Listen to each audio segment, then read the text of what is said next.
Hi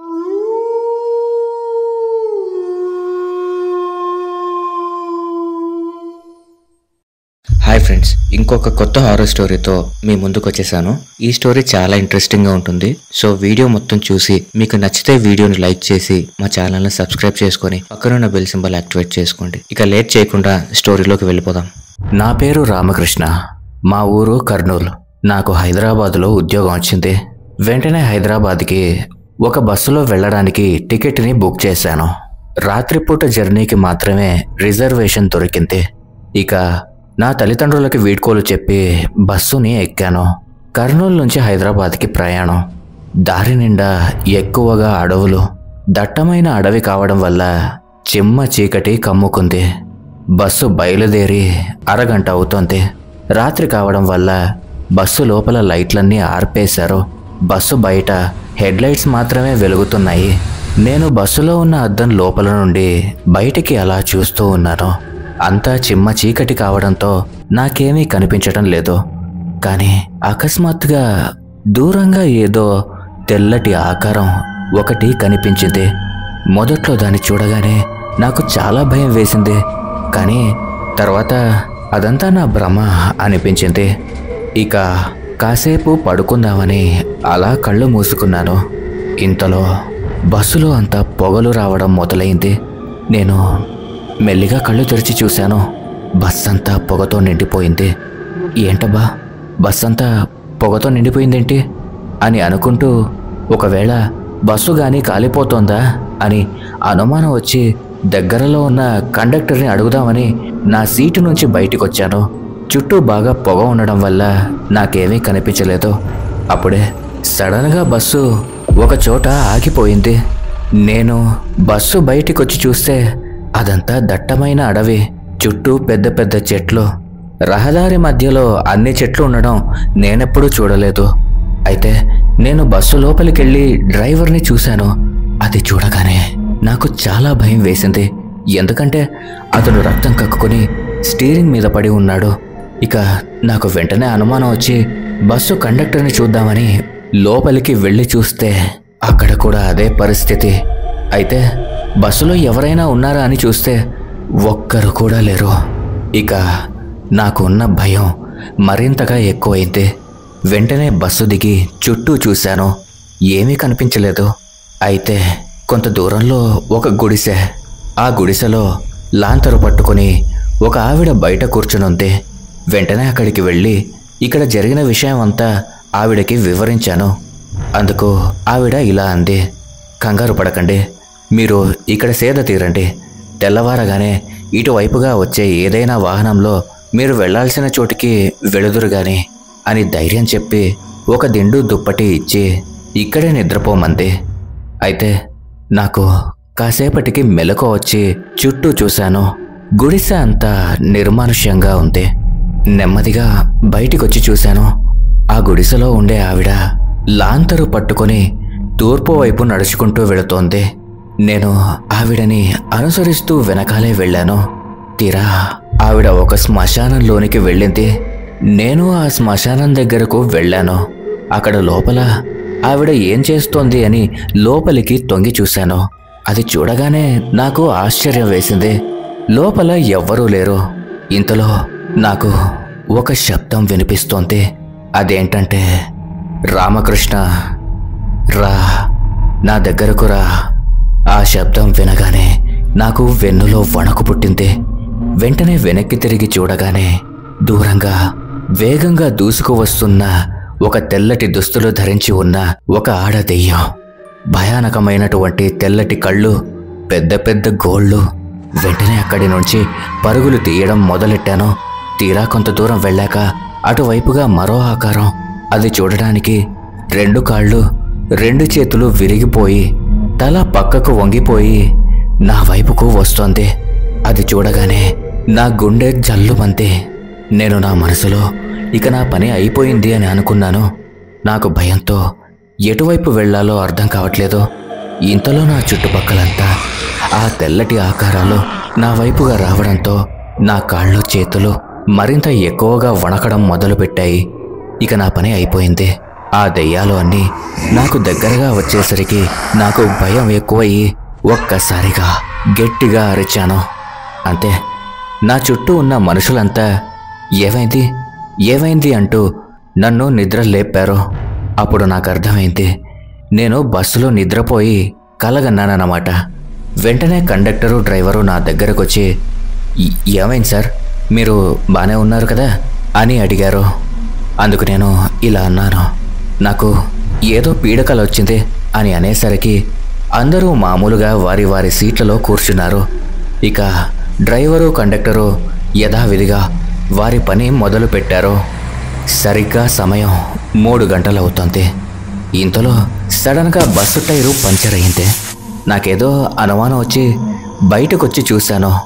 ఇందాక నే కన్న కలలో ఈ బస్సు ఎక్కడైతే ఆగిపోయిందో అక్కడే ఆగింది. భయం వేసి అలా దూరంగా ఉన్న గుడిసె వైపు చూశాను. ఆ గుడిసె ఉంది. నా భయం మరింత ఎక్కువైంది. నేను బస్సు కండక్టర్ దగ్గరికి వెళ్ళి, సార్, నాకిందాక నిద్రలో వచ్చిన కల ఇదే. ఇలాగే బస్సు ఆగిపోవడం, తర్వాత తెల్లటి ఆకారంలో ఉన్న దెయ్యం రావడం జరుగుతుంది.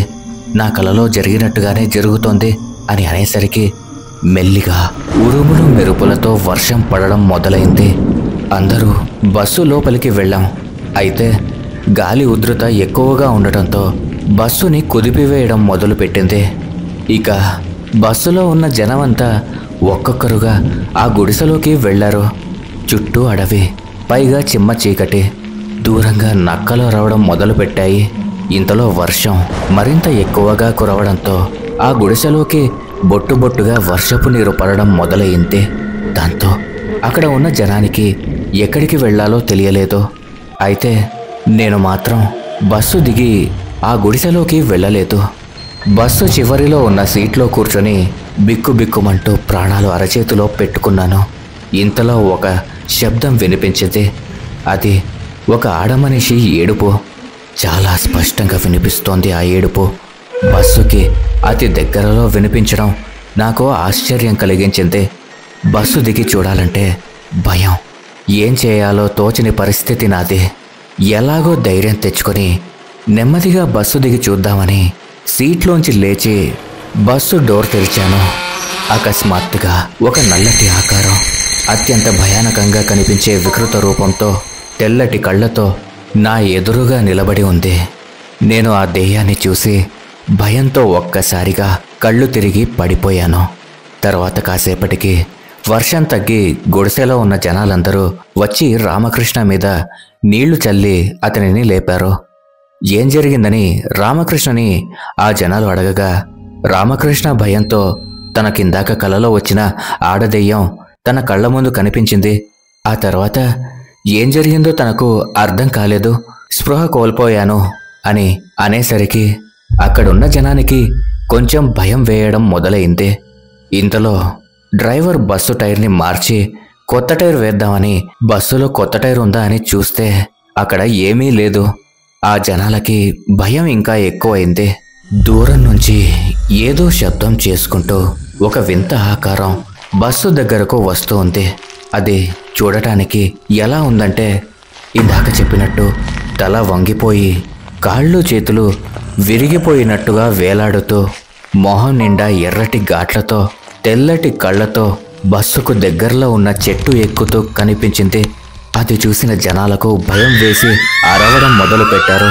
ఇంతలో బస్సులో ఉన్న లైట్లు, బస్సు బయట ఉన్న హెడ్ లైట్లు ఒక్కసారిగా ఆరిపోయాయి. అసలే బయట చీకటి, లోపల కూడా చీకటిమయం అయిపోయింది. దీంతో అక్కడున్న జనాలకు, రామకృష్ణకి గుండె గుహేలు మంది. ఇంతలో రామకృష్ణకి ఏదో అసహ్యమైనటువంటి వాసన వస్తున్నట్లు అనిపించింది. ఇంతలో అందరికీ ఆ వాసన వస్తున్నట్లు అనిపించడం రామకృష్ణ గమనించాడు. రామకృష్ణ కొంచెం ధైర్యం తెచ్చుకొని బస్ అంతా తన దగ్గర ఉన్న టార్చ్ లైట్తో వెతకడం మొదలుపెట్టాడు. బస్ అంతా వెతికాడు, ఏమీ కనిపించలేదు. బస్సు చివరిలో ఏదో కుళ్ళిన వాసన వస్తోంది. తీరా చివరి వరకు వెళ్ళి చూస్తే ఒక కుళ్ళిపోయిన శవాన్ని చూశాడు. అది ఎవరితో కాదు, ఆ బస్సు కండక్టర్ది అని అర్థమైంది. కారణం, కండక్టర్ వేలికి ఒక ఉంగరాన్ని చూశాడు రామకృష్ణ. అదే ఉంగరం ఆ శవానికి ఉండడం చూశాడు. దాంతో ఏం జరిగిందా అని భయంతో వణుకుతూ అక్కడున్న జనానికి చెప్పాడు. దాంతో బస్సులో ఉన్న జనం అంతా ఒక్కసారిగా బస్సు బయటికి వచ్చేశారు. వాళ్ళు బయటికి రాగానే వారి వెనక ఉన్న బస్సు ఒక్కసారిగా మాయమైపోయింది. దీంతో అక్కడ ఉన్న జనమంతా మళ్ళీ అదే గుడిసెలోకి పరిగెత్తారు. తీరా ఆ గుడిసెలోకి వెళ్ళగానే తలుపులు వాటంతటా అవే మూసుకుపోయాయి. అప్పటి వరకు చిన్న గదిలా ఉన్నటువంటి ఆ గుడిసె కాస్త ఒక పెద్ద బంగళా కింద మారిపోయింది. ఆ జనంతో పాటే రామకృష్ణ కూడా అదే భవనంలో ఇరుక్కుపోయాడు. ఆ భవనంలో మొత్తం సరిగ్గా బస్సులో ఉన్న ప్రయాణికులు ఎంతమంది అయితే ఉన్నారో అన్ని గదులు ఉన్నాయి. అంటే సరిగ్గా 30 గదులు.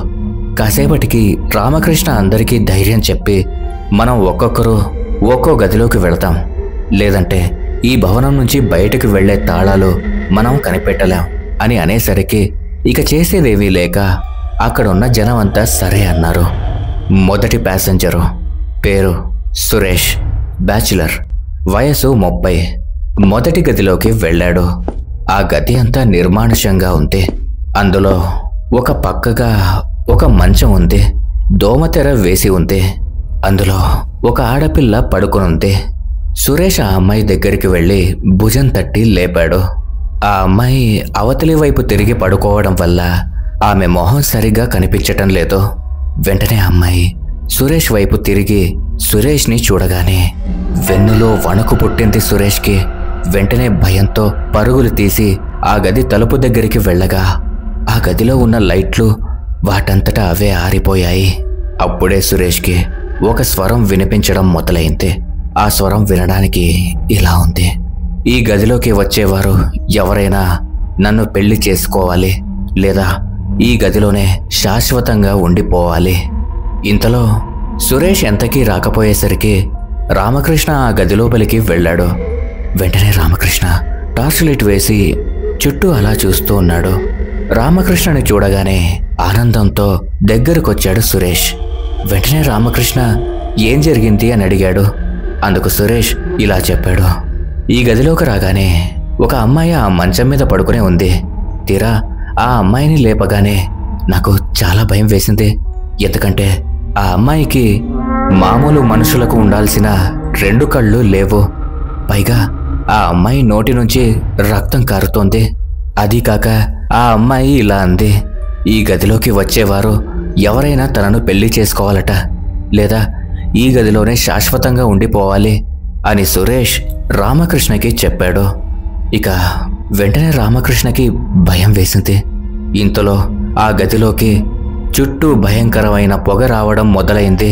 ఆ పొగ కారణంగా సురేష్ రామకృష్ణ ఇద్దరూ మైకం కమ్మి కళ్ళు తిరిగి పడిపోయారు. కాసేపటికి నిద్ర లేచి చూస్తే ఆ గది తలుపులు తెరచి ఉన్నాయి. వెంటనే సురేష్ రామకృష్ణ ఆ గది బయటికి వచ్చారు. రామకృష్ణకి ఆశ్చర్యం కలిగించే విషయం ఏమిటంటే తను సురేష్ తప్ప మిగిలిన 28 మంది బస్సులో ఉండే జనాలు లేరు. సురేష్కి వెంటనే భయం వేసి భవనం బయటికి వెళ్లే తలుపులని దబదబా బాదుతున్నాడు. ఇంతలో దూరంగా ఒక ఆకారం సురేష్ దగ్గరకు వచ్చి సురేష్ని లాక్కుని 23వ గదిలోకి తీసుకువెళ్ళింది. వెంటనే రామకృష్ణ భయంతో గట్టిగా అరిచాడు.